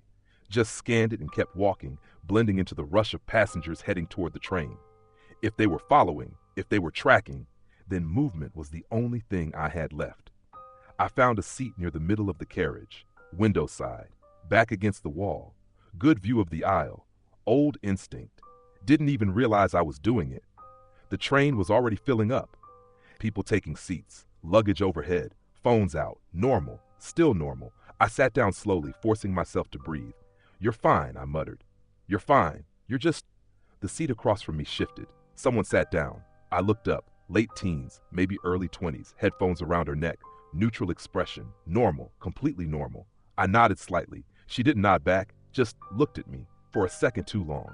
Then smiled, that same almost smile. My stomach dropped. I looked away immediately. Don't, I whispered under my breath. Don't start this again. The train doors beeped, closed. The carriage jerked slightly as we pulled away from the platform. I exhaled slowly. Good, I said quietly. Good, just keep moving. The girl across from me hadn't looked away. I could feel it, that attention, that focus, like she was waiting for something. I kept my eyes on the window, watching the platform slide past, watching leads blur into motion, anything but her. Do you know, she said suddenly. Her voice, it was normal, soft, casual, but something underneath it felt off. I didn't respond. I think I've heard you before, she continued. I swallowed. Probably not, I said. I think I have. Her tone didn't change, didn't rise, didn't fall, just stayed, steady, certain. I glanced at her just for a second. Big mistake, because her eyes, they weren't right. Not obviously, not in a way you could point to and say there, but they didn't focus properly, like they were slightly behind where they should have been. Watching from somewhere else. You're Rowan, she said, not a question. I felt my pulse spike. No, I said quickly. She tilted her head slightly. That same movement. Too precise, too deliberate. Yes, she said. I didn't answer, didn't move, didn't breathe properly. The carriage noise continued around us. People talking, luggage shifting, announcements. Normal, completely normal, except no one else was reacting. No one else was noticing. It was like the conversation only existed between us. Say something, she said. My chest tightened. Leave me alone, I replied. Her smile widened slightly. Just enough. You've already said enough. That line, it hit wrong, deep. like it meant something more than it should have. I shook my head. No, I said. No, I haven't. Yes, she repeated. Then her voice shifted, just slightly, like another tone had layered underneath it. You agreed? I stood up, fast, too fast. The movement drew a few glances from nearby passengers, normal glances, confused, human. That helped, a bit. I'm moving, I said. She didn't stop me, didn't react, just watched. That same smile still there. You can, she said, but we'll still be here. The words followed me as I stepped into the aisle, as I moved further down the carriage, as I put distance between us. I didn't look back, didn't check, didn't want to see if she was still watching, because I already knew she was. And as the train picked up speed, as the city disappeared behind us, one thought settled into place. Cold. Certain I hadn't escaped anything, I just carried it with me. I don't remember most of the journey. Not properly. I know I moved carriages at least twice. I know I stood for a while near the doors, pretending to check my phone, just to avoid sitting opposite anyone for too long. I know I caught reflections, too many reflections, in the glass. Faces that lingered, eyes that didn't quite align, mouths that held that same quiet, almost smile a fraction longer than they should have. But it all blurred together after a while. The noise of the train, the rhythm of the tracks, people talking, laughing, scrolling. Normal, completely normal. Except, every now and then, someone would say my name.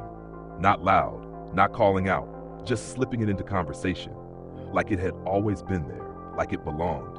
And every time it happened, my chest tightened, a little more. By the time we pulled into London, I felt hollow, like something had been scraped out of me and replaced with static. I didn't wait for the crowd to thin. I got off with them, blended in, head down, hood up, same as before. But it didn't feel like hiding anymore. It felt like delaying. London was worse. That's the only way to describe it. Not because it looked different. It didn't. It was exactly what you'd expect. Busy, loud, full of movement. People everywhere. Taxis, buses, announcements echoing through the station. But underneath that same thing. Only stronger, thicker, like it had spread further here. Like it had had more time to settle. I pushed through the station trying to stay close to groups, avoiding open spaces where I felt too exposed. It helped. A bit. Until I reached the exit. That's where it changed. Because the moment I stepped out onto the street, I felt it.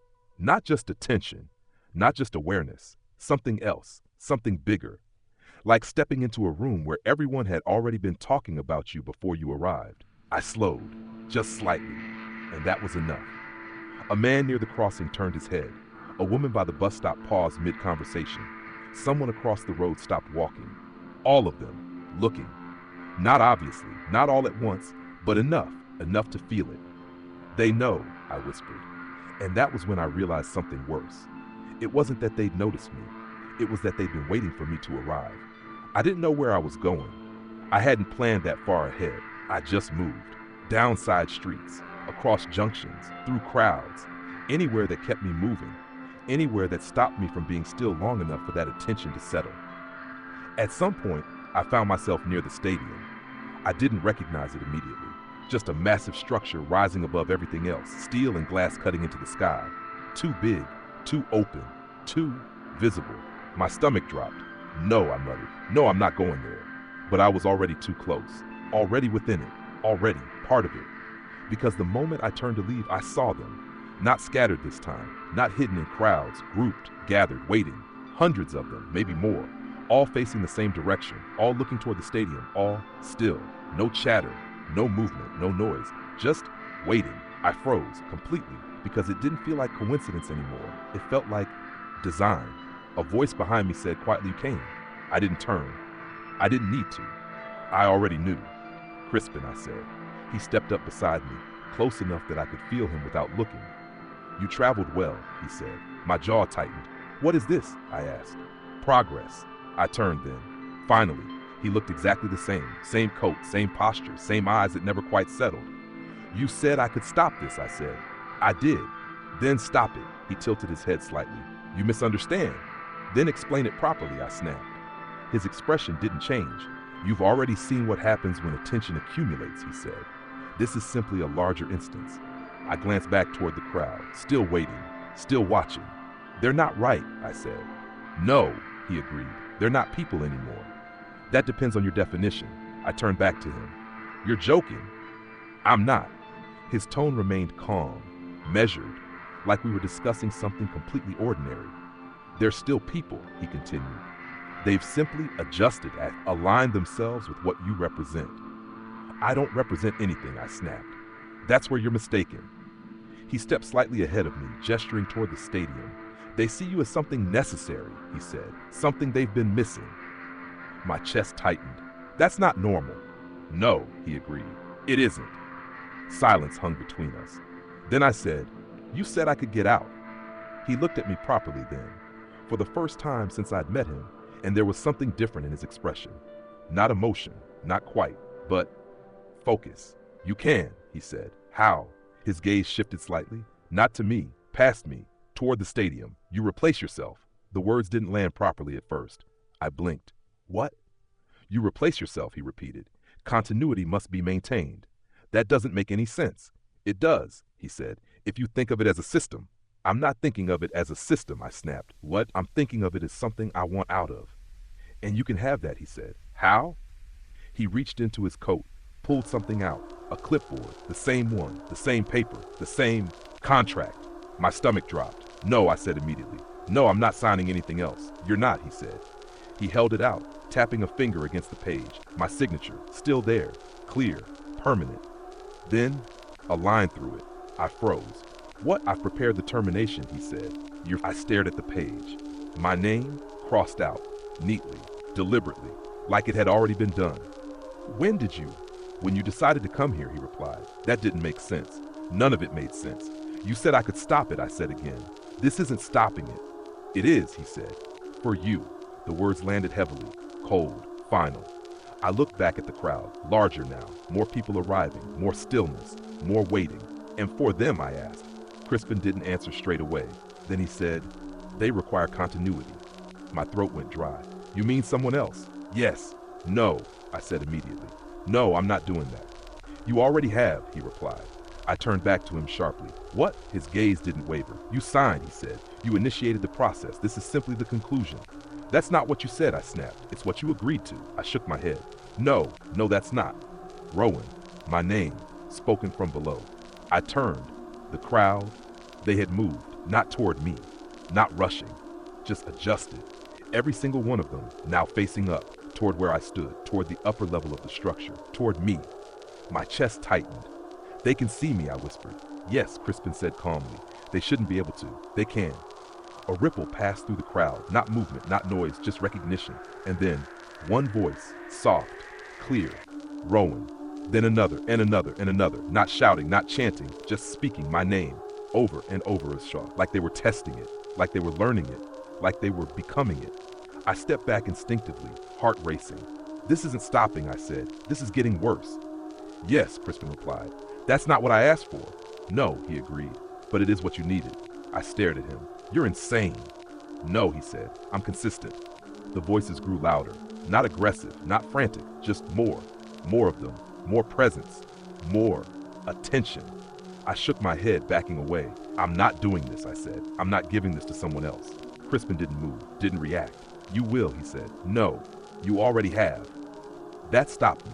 What? His gaze shifted again. Past me, toward the stairwell behind. I felt it before I heard it. Footsteps, fast, close. I turned and saw him, Jamie, but not properly. He looked like himself. Same face, same build, same everything, except his expression, gone, replaced with something else, something empty, and behind his eyes, dust movement, wrong, unnatural, like something was trying to look out from inside him. Rowan, he said, and it wasn't just him speaking. I could hear it, underneath that second layer, that second voice, still there, still waiting. My chest tightened. No, I whispered. He stepped closer, slow, deliberate. You came, he said, and for the first time, I understood what Crispin meant. This wasn't an escape. This wasn't a choice. This was a transfer, and I was already too far in to stop it.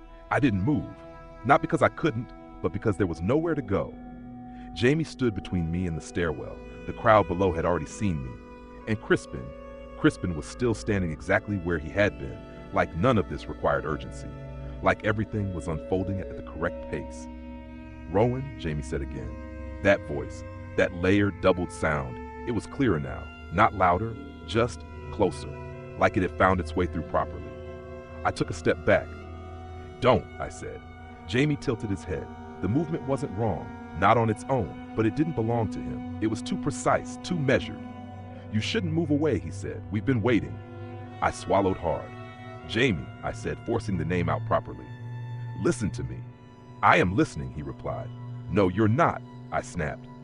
You're not you." That should have meant something, should have reached him. It didn't. His expression didn't change, didn't flicker, didn't react at all. "You're mistaken," he said calmly. And that was worse, so much worse, because it wasn't denial, it wasn't confusion, it was certainty. Like whatever was inside him genuinely believed that. Like it had replaced him so completely it didn't even recognize the difference anymore. "Behind me," Crispin spoke. "You're attempting to separate him from the process," he said. I turned sharply. "What process?" I demanded. "What is this?" He stepped closer, not quickly, not threateningly, just enough that I could see him clearly again. "You've been experiencing it in fragments," he said. "That tends to be the case in early exposure." "Stop talking like that," I snapped. "Just tell me what's happening." He studied me for a moment, then said, "You are being distributed." The words didn't land properly. I blinked. "What?" "Your presence," he continued. "Your voice, your work, they are no longer contained within you." "That's not what this is," I said. "This isn't fame. This isn't promotion. This is need," he said. The word cut through everything else. Clean, simple, final. "They need you," Crispin went on. "Or rather, they need what you represent. Something you provide, something they've already begun to integrate." I shook my head. "That's not how people work." "No," he agreed. "It isn't." "Then what are they?" He didn't answer straight away. Instead, he glanced toward the crowd below. Thousands now, all facing upward, all still, all waiting. Then he said, "They are what happens when attention exceeds the individual." That didn't help. "That doesn't mean anything," I snapped. "It means," he said, "that they no longer function as separate entities, not in the way you understand." A cold feeling settled in my chest. "You're saying they're connected?" "Yes." "To me?" "To the role you've taken." I let out a hollow laugh. "I didn't take anything," I said. "I signed a piece of paper." "You accepted distribution?" He replied. "That's not the same thing." "It is here." I stared at him, trying to find something, anything that made this make sense. It didn't. None of it did. And yet, it fit. It fit too well. The way people had reacted, the way they spoke, the way they looked, the way they waited. "They're not just following me," I said slowly. "No, they're changing." "Yes." My throat tightened. "Into what?" Crispin's expression didn't shift. "They are becoming aligned." That's not an answer. It's the only one that matters. I turned back toward Jamie. He hadn't moved. Not really. Still standing there, still watching me, still waiting. "What do they want?" I asked. Crispin didn't hesitate this time. "You." The word hit harder than anything else. "Not my music," I said. Not my? No. Then what does that even mean?" He stepped slightly closer, lowered his voice. "They want to remove the distance," he said. A chill ran through me. "What distance?" "The one between being seen and being shared." I shook my head. They don't want to observe you," he interrupted. "They want to contain you." That word, it clicked, horribly, like something slotting into place. I thought about the man outside the station, the people on the street, the girl on the train, the way they looked at me, not curious, not excited, hungry, and not for attention, for access. "They're not trying to meet me," I whispered. "No. They're trying to?" "Yes." My chest tightened. "Then why aren't they rushing me?" I demanded. "Why aren't they just taking me?" Crispin glanced toward the crowd again, then back at me. "Because you haven't stopped moving," he said. That hit harder than anything else so far, a quiet, sinking realization. "They're waiting for me to..." "What?" I asked. "Stand still?" "Yes." My throat went dry. "And then?"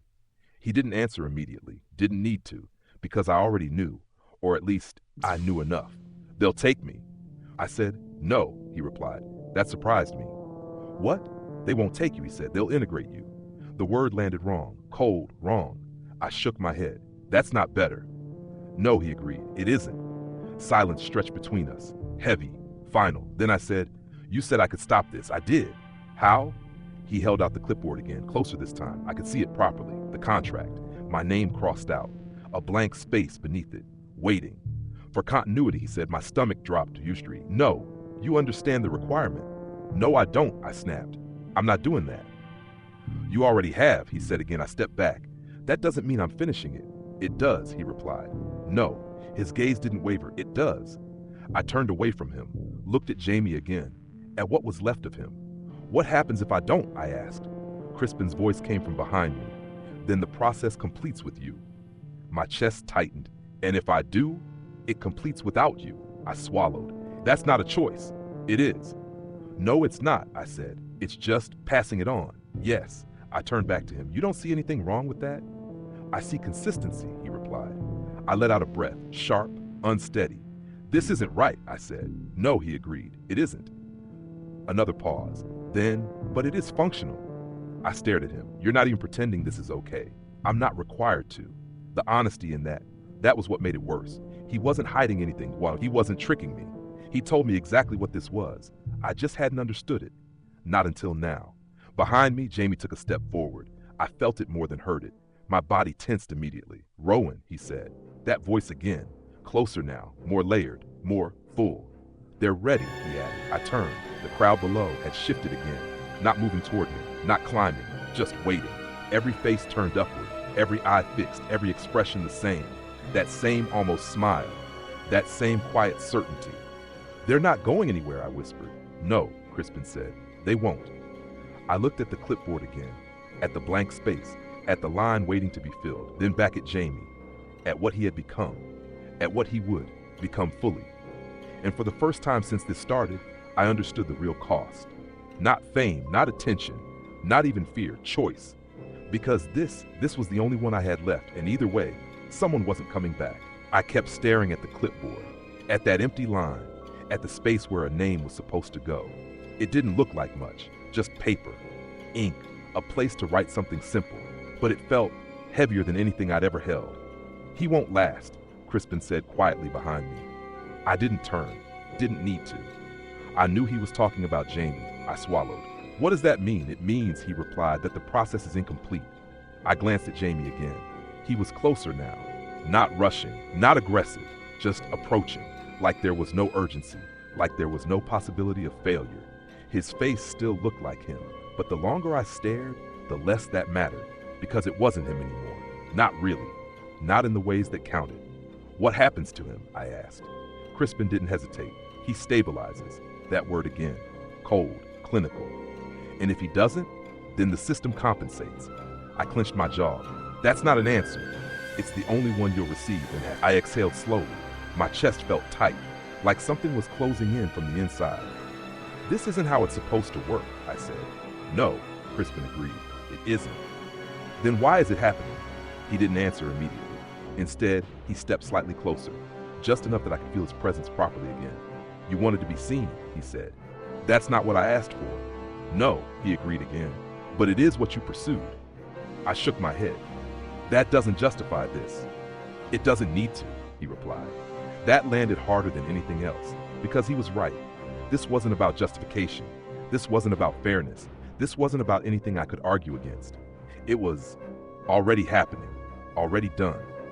Behind me, Jamie spoke again, Rowan. I flinched slightly. That voice, it was getting stronger, clearer, more complete, like whatever was inside him was settling into place. They're waiting, he said. I looked at the crowd again, still there, still watching, still focused, not moving, not rushing, just ready. My stomach twisted. They're not going to leave, are they? No, Crispin said. They won't. And if I don't do anything, they will complete the process themselves. I turned back to him. What does that mean? It means, he said, that you will be integrated. The word hit just as hard the second time, maybe harder. I looked back at the clipboard, at the empty line. You're telling me I either give this to someone else said, yes, or they take me, yes. I let out a breath, shaky, unsteady. That's not a choice. It is, he said. It's just not a desirable one. I laughed, a short, hollow sound. Brilliant. No one responded. Of course no one responded, because there was nothing to say, nothing that changed anything, nothing that fixed this, nothing that Jamie stepped closer again. Close enough now that I could see it properly. His eyes, they weren't just wrong anymore. They were layered, like there was more than one thing looking out through them, more than one focus, more than one presence. You don't have much time, he said. That second voice underneath his own, it wasn't hiding anymore. It was clear, blended, complete. My chest tightened. Jamie, I said, just his name, just once, for something, anything. A flicker, a hesitation, a break. There wasn't one. He just looked at me, calm, certain, waiting. He's gone, Crispin said behind me. I didn't want to believe that, and I didn't want to accept it. But I could see it, right there, standing in front of me. There was nothing left to reach, nothing left to pull back, nothing left, except this. I looked down at the clipboard again, at the pen, at the space, then back at the crowd, at the thousands of faces, at the way they all watched. Needed. A thought hit me then. Sharp, sudden, and horrible. They're not just waiting for me, I said. Crispin didn't respond. They're waiting for someone, I continued, yes. And if it's not me, it will be someone else, I swallowed. And that someone is whoever signs that. Yes. The word echoed in my head, over and over. Yes, yes. I looked at the pen. My hand trembled slightly. I don't get to end this, I said quietly. No, I just get to choose who it happens to. Yes, I let out a slow breath. That's not fair. No, he said, it isn't. Silence settled again. Heavy, final. Then, a sound. Below, a shift. Not movement, not rushing. Just change. The crowd, they leaned forward slightly, as one. Not stepping, not advancing. Just closer, like something was about to happen, like they could feel it, like they knew. They're ready, Jamie said again. His voice stronger now. More certain, more complete. My chest tightened. This is wrong, I said. Yes. It shouldn't be happening. No. Then stop it. Crispin didn't respond, because he couldn't, because there was no stopping it. Not anymore. Not from here. Not like this. I looked at Jamie again, at what was left, at what wasn't, at the thing standing in its place. And I realized something. Something I hadn't wanted to accept, something I hadn't even let myself think properly until now. He wasn't the first, and he wouldn't be the last. This had happened before. Crispin, the contract, the system. It wasn't new, it was ongoing, a cycle, a process, a chain, and I was just the next link. My hand tightened around the pen. My chest felt like it was collapsing inward. Do it, Jamie said.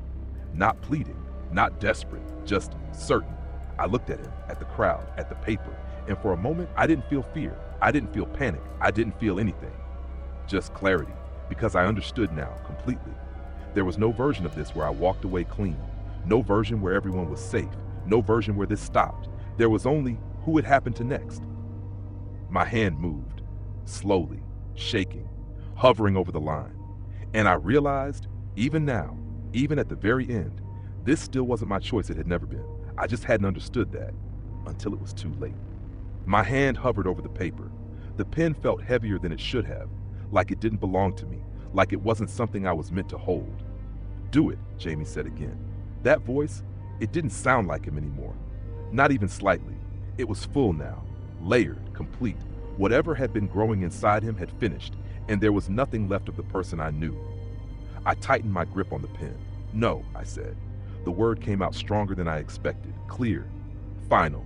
Crispin didn't react. Jamie didn't react. But something in the air shifted, subtle, immediate, like the system had registered it. That is not advisable, Crispin said calmly. I don't care, I snapped. I'm not doing it. You misunderstand, he replied. This is not a matter of preference. I'm not giving this to someone else, I said. I'm not doing what you did to me. Crispin tilted his head slightly. I didn't do anything to you.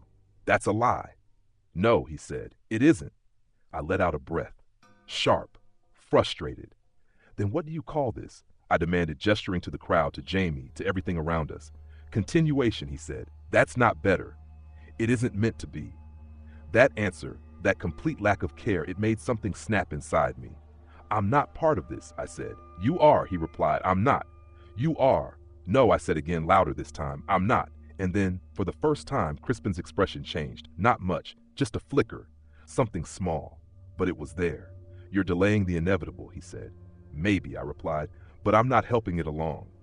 Silence stretched, heavy, tense. Then the crowd moved. Not forward, not upward, just closer. A single step. All of them at the same time. My stomach dropped. That's new, I whispered. Yes, Crispin said, they're adapting. I tightened my grip on the pen. No, I said. No, they're not getting closer. That's not how this works. It is now. My chest tightened. You said they wouldn't move. I said they were waiting, he corrected. They still are. Another step, closer, closer than before.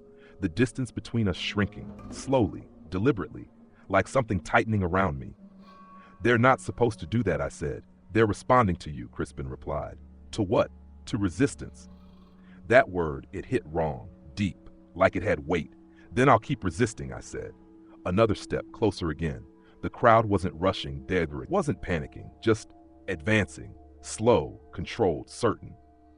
They're not going to stop, I said. No. Then what's the point of this? I demanded, holding up the clipboard. Why even give me the option if it doesn't matter? It matters, Crispin said. How?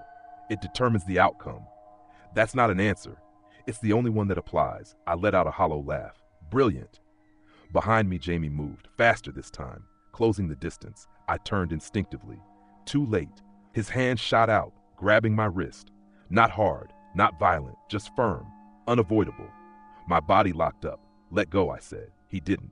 You're making this more difficult than it needs to be, he said. That voice again, that layered sound. It was louder now, closer, inside my head. Let go, I repeated. He didn't. Instead, he guided my hand slowly back toward the paper. No, I said, pulling against him. It didn't work. His grip didn't tighten. It didn't need to. It just didn't move. You don't need to resist, he said. Yes, I do. No, he replied. You don't. The crowd took another step, closer. So close now I could see their faces properly. Not distorted, not monstrous, just wrong. Eyes that didn't quite align, expressions that didn't quite settle, mouths that held that same quiet, unbearable expectation. They weren't rushing, they weren't forcing, they were just waiting for this moment, for this decision. For the pen hovered over the page again, my hand shaking. Jamie guiding it, Crispin watching. The crowd, ready. This isn't happening, I said, but it was. It had been happening the whole time. I just hadn't understood it. Not until now. This isn't my choice, I whispered. Crispin spoke quietly. No, he said, it isn't. That should have made it easier. It didn't. Because if it wasn't my choice, then what was the point of fighting it? What was the point of resisting? What was the point of... A thought hit me then, sharp, clear, and different. Because for the first time, it wasn't about stopping it. It wasn't about escaping it. It was about breaking it. I looked at the paper, at the blank line, at the space waiting to be filled. Then I did something neither of them expected. I let go of the pen, completely. It slipped from my fingers, fell, clattered against the concrete. The sound echoed, louder than it should have been. Everything stopped. For a second, everything. The crowd froze. Jamie's grip loosened. Crispin's expression changed. Properly this time. What have you done? He asked. I stepped back, free now, my hand no longer guided, my choice removed. I'm not playing your game, I said. That was not an option, he replied. Then make it one. Another pause. Longer this time. The crowd didn't move, didn't step, didn't advance, just waited. Jamie looked down at the fallen pen, then at me. Then, slowly, he bent down, picked it up. My stomach dropped. No, I said, but it was too late. He straightened, holding the pen, looking at the paper, that same blank line, that same space. And for the first time, he hesitated. Just slightly, a flicker, something, not quite aligned. I saw it. So did Crispin. Complete the process, Crispin said. Jamie didn't move. Complete it, Crispin repeated. Jamie's grip tightened on the pen. His eyes flickered. For a second, just a second, something inside him shifted, something familiar. Jamie, I said, quiet, careful, don't. His head tilted slightly, that same unnatural movement, but slower this time, less certain. You wanted this, he said. That layered voice, still there, but weaker.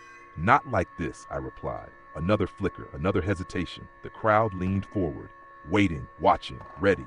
Crispin's voice cut through again. Complete the process. Jamie's hand moved, slowly, toward the paper, toward the line, toward... My chest tightened. This wasn't over, not yet, but something had changed. Something small, something fragile, something breakable. And for the first time I thought, maybe that was enough. Jamie's hand hovered over the page. The pen trembled slightly. Not much, just enough to notice, just enough to matter. For the first time since he'd stepped out of that stairwell, he wasn't certain. Complete the process, Crispin said again. His voice was still calm, still controlled, but there was something underneath it now. Something tighter. Jamie didn't respond, didn't move, just stood there, looking at the paper, looking at the line, looking at the space where a name should go. Jamie, I said again, quieter this time, not pushing, not forcing, just there, his head tilted slightly. That same unnatural motion, but slower now, less precise, like something inside him was struggling. "You wanted this," he said again. But the second voice, it wasn't as clean. It didn't align properly. It lagged, a fraction behind. "That wasn't me," I said. "That was never me." Silence, heavy, unstable. Crispin took a step forward. "Complete it," he said. Jamie's hand twitched. The pen tip touched the paper, just for a second, then lifted again. A flicker, something breaking. And then he looked at me, properly. For the first time, not through me, not past me, at me. And I saw it, just for a moment, the real him, buried under everything else. Confused, panicked, trapped. "Rowan?" he said. My chest tightened. "Yeah," I whispered. "I'm here." Crispin moved faster this time. Not running, not rushing, but urgent. "You are destabilizing the process," he said sharply. Jamie flinched. Actually flinched. That alone was enough. "Don't listen to him," I said. "Rowan?" Jamie repeated, quieter now. The second voice tried to follow, tried to layer over it, but it slipped. Didn't fit. Didn't hold. "You don't have to do this," I said. Crispin's tone hardened. "That is incorrect." I ignored him. "You don't have to finish it," I continued. "You can drop it. You can just walk away." "That is not an option," Crispin said. "Stop talking," I snapped. For the first time, he actually did. Just for a second, Jamie's grip tightened on the pen, then loosened, then tightened again. His breathing uneven, not synced, not controlled, human, still human. "They're waiting," he said, but it wasn't the same anymore. It sounded like a question, not a certainty. "They can wait," I replied. "They've been waiting." The crowd shifted, not forward, not closer, just restless, a ripple through them, a break in the stillness. Something wasn't aligning. Something wasn't working. Crispin noticed. Of course he did. "Complete it," he said again. But now there was urgency, a crack, small but there. Jamie's hand shook. The pen hovered, then dropped. It hit the ground again. A sharper sound this time, louder, final. Everything stopped, properly stopped. The crowd froze, not waiting, not watching, just still. Crispin didn't move, didn't speak, didn't react. Not immediately. Jamie staggered back slightly, breathing hard, looking around like he'd just woken up somewhere he didn't recognize. What is this?" he said. That voice, it was his, completely. No layer, no echo, just him. Relief hit me so hard it almost knocked me off balance. "Jamie," I said, my eyes wide. "What's happening?" he asked. Before I could answer, the world shifted, not physically, not visibly, just changed, like something had been removed, something fundamental. The crowd, they blinked, one by one, with confusion spreading across their faces, the same faces that had been fixed, certain, aligned, now lost. "What?" someone below said. "Why are we?" Another voice started. The stillness broke. People moved, looked around, checked their phones, spoke to each other. Normal. Complete normal. I exhaled slowly. "What did you do?" Jamie asked. "I didn't." Crispin moved. Not toward us, not toward the crowd, just away. I turned. "What's happening?" I demanded. He paused just for a second, then said, "You've interrupted continuity." "That's a good thing," I snapped. "No," he said, "it isn't." My stomach dropped. "What do you mean?" He didn't answer directly. Instead, he looked at me, properly, for the first time, and there was something new in his expression. Not control, not certainty, something else, something measured. "You are no longer required," he said. The words hit harder than anything else. "What?" "You have removed yourself from the system." "That's what I wanted." "Yes," he said, "but systems require resolution." A cold feeling spread through my chest. "What does that mean?" He didn't respond, didn't explain, just stepped back, and then he was gone. Not dramatically, not suddenly, just not there anymore, like he'd never been standing there at all. I stared at the empty space. "What the hell was that?"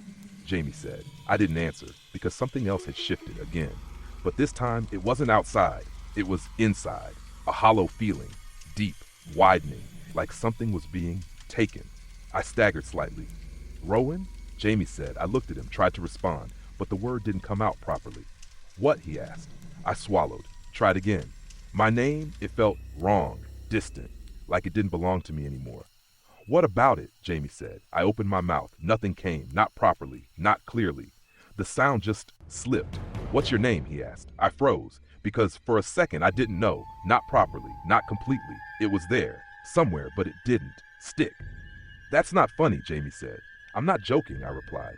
But even that, even my own voice, felt unfamiliar, like I was hearing it from somewhere else, like it didn't quite belong to me anymore. The crowd around us started dispersing, people leaving, talking, laughing, confused but normal, completely normal. No one looked at me, no one recognized me, no one noticed me at all. "Mate," Jamie said, frowning, "what's going on?" I looked at him, at his face, at the way he looked at me, like I was just someone, not important, not known, just there. And that was when it hit me. Properly, fully. I hadn't stopped it, I hadn't ended, I hadn't saved anyone. I just removed myself from it, completely. "No one knows who I am," I said quietly. Jamie blinked. "What do you mean?" "I mean," I swallowed. "I mean I don't exist anymore." He stared at me, confused, concerned, but not recognizing, not understanding, not remembering. "Right," he said slowly. "Okay, let's just get you somewhere." Yeah, I nodded, because I didn't have anything else left to do. No crowd, no attention, no voices, no name, just silence and the horrible lingering understanding that somewhere out there the system hadn't ended. It had just moved on, waiting for the next person to be seen. So ask yourself, what would you do if the world suddenly knew your name, but you didn't recognize the people saying it? Subscribe to the channel so you never miss truly terrifying horror stories and unsolved mysteries. What do you think about this story? Share your thoughts in the comments below. Hit like if you found this video compelling and want more spine-chilling content like this.